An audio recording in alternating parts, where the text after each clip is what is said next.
What's up guys, Toya here and welcome to Katastic. Over the years, I've had a lot of pets. I've had dogs, I had cats, I had fish, birds, you name it. I had just about everything. But I was a kid and I really didn't know any better.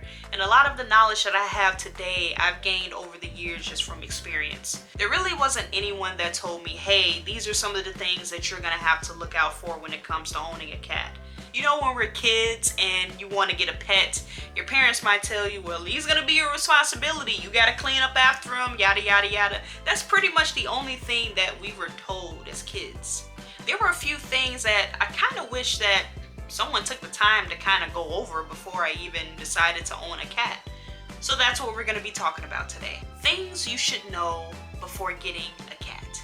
So right off the bat, cats are a huge responsibility. Any pet is a huge responsibility. They're gonna rely on you for everything. And I mean everything. So you should really sit and think, are you up for the task of taking care of another being? Before you decide, oh, I want to adopt a kitten or I want to adopt an adult cat, here's a couple of things to consider. A kitten is probably gonna require a little bit more extra when it comes to taking care of them.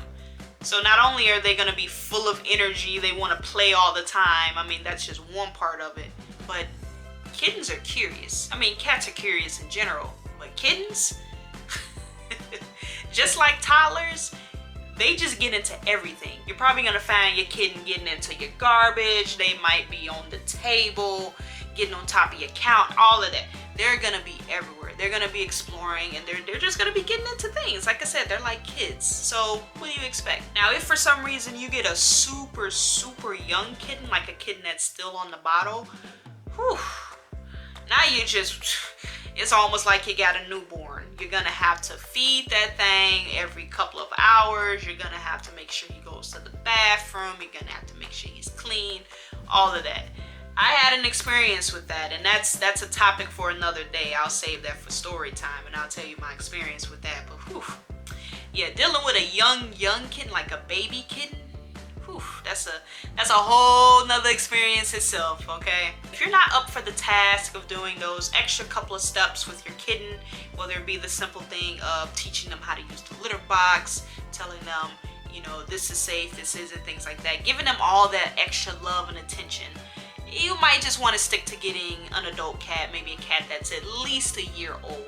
Now, your cat's diet, that's going to vary for some people. Cats are carnivorous, meaning they eat meat. So you want to make sure that your cat's diet has plenty of protein that they need to stay healthy and strong. If you are giving them any type of food that lacks that protein, it can lead to other health issues.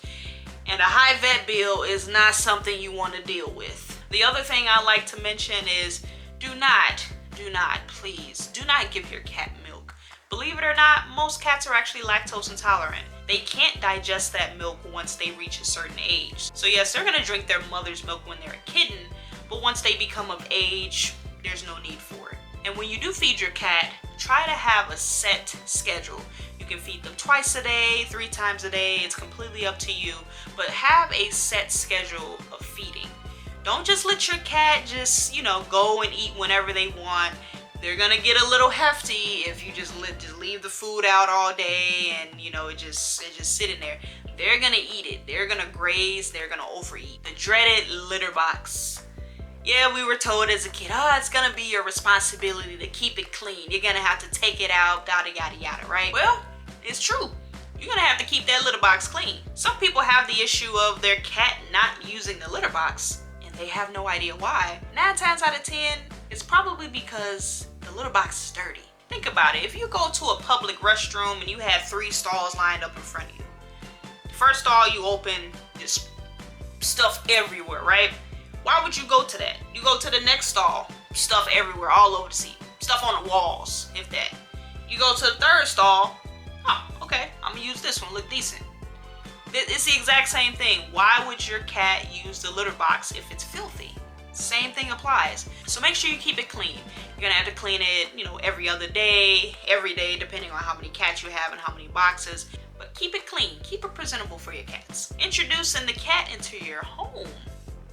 Not something that we really think about. You think, oh, I'm gonna go get this cat and just let him go about his business in my house. No, you don't want to do that. So it's a couple things you got to consider. One, this cat has no idea where he's going. So you just throw him in your house, he might get overwhelmed, he might get scared. And then before you know it, he's probably going to start peeing all over the place, peeing on everything, marking things. It's a lot of, you have to ease them into it. So if you can, if you have like a spare bedroom or just a spare room in general, put your cat in there, have all its necessities, the litter box, the food, toys, all that stuff. Let it get situated, let it kind of smell around, get used to the scent, and then you can slowly introduce it into the rest of the house. The other thing to consider as well is if you already have an existing pet, whether that be another cat or a dog or any other pet, the same thing's gonna apply. You're gonna wanna slowly introduce them to each other. You don't wanna just put them in a room together and then expect them to, shake hands like, hey, nice to meet you. Like, no. It's not how it works. Slow introductions. Remember, cats are territorial. So if you have another cat in the home, they're gonna see that other new cat as a threat. So you have to slowly introduce them together. Same thing with dogs. Dogs are probably gonna be a little bit more friendlier, but same thing, you're gonna wanna slowly introduce them together. You do not want your new cat to get overwhelmed and then everything just hits the fan. Scratching. Oh man. You want to make sure that you have something for your cat to scratch. And I don't mean the furniture. So yes, your cat might gravitate to your furniture. They might gravitate to things that they have no business scratching. In my case, Ringo likes to scratch the carpet, specifically on the stairs and in front of one of the vents in the living room. And we literally have 3 cat trees in the living room. We have a cat tree in every bedroom and each of the offices. And he still manages to scratch on things he isn't supposed to scratch. I don't know why. He's just weird like that. But if you can help it, make sure your cat has enough places to scratch. So you can get just straight up scratching posts. You can get the cat trees where they can climb and sleep and scratch everywhere, all of that. The more the merrier, okay? And listen, if y'all don't want to go ahead and deal with the scratching, then don't get a cat. Do not declaw a cat. That's the equivalent of us taking the tips of our fingers off. It's painful, they can't defend themselves, and it's just horrible. Don't declaw your cat. So if you're like, well, I don't want the cat scratching up my stuff, then don't get a cat. End of discussion. I know some people might have some household plants that they keep around. You might want to check to make sure that it's not poisonous to your cat. There's a huge list of plants that you can find online, including like tulips, lilies, I think daffodils. There's a long list of plants that are actually poisonous to your cat. So please, if you have a garden, or like I said, if you have indoor plants, please make sure that the plants that you have are not poisonous to your cat. Vet bills. Just like your kid, you gotta take your cat to the vet every year, get them checked out, get them shots if they need to. So you're gonna be spending anywhere from about $50 to $100 just on the yearly shots. You're gonna be spending a little bit more if your cat does go outside. I think there's another shot or 2 that they have to get if they are an outdoor cat as well. If they're just indoor, it's optional, you don't have to get it. Kittens, you're gonna be spending a little bit more during their early stages of life. They are gonna have to get booster shots pretty much. So every couple of weeks, you're gonna have to take them in to get those additional shots. And after they get all caught up with those, it's gonna be the same thing where they get those yearly annual shots. Spaying and neutering, if you want to spay and neuter your pet, it's gonna be roughly around $150 depending on where you go. I think most places have their cats and kittens already neutered before you adopt. Both Ringo and Milo were already neutered when I adopted them, so I didn't have to worry about it. But that is something that you might need to consider if you do end up adopting from a place that does not do their own spaying or neutering. And guess what? There is pet insurance. You can definitely get pet insurance if you're concerned about the cost that you have to pay every year for the shots. And of course, if anything urgent comes up, it's always helpful to have pet insurance. So some people, they do get pet insurance through their job. My job actually offered pet insurance. But the only thing I didn't like about it was the fact that you still had to pay everything up front. and then you have to file a claim to get reimbursed. So it's not like our health insurance where you go to the doctor, you pay your copay, and then everything else is covered.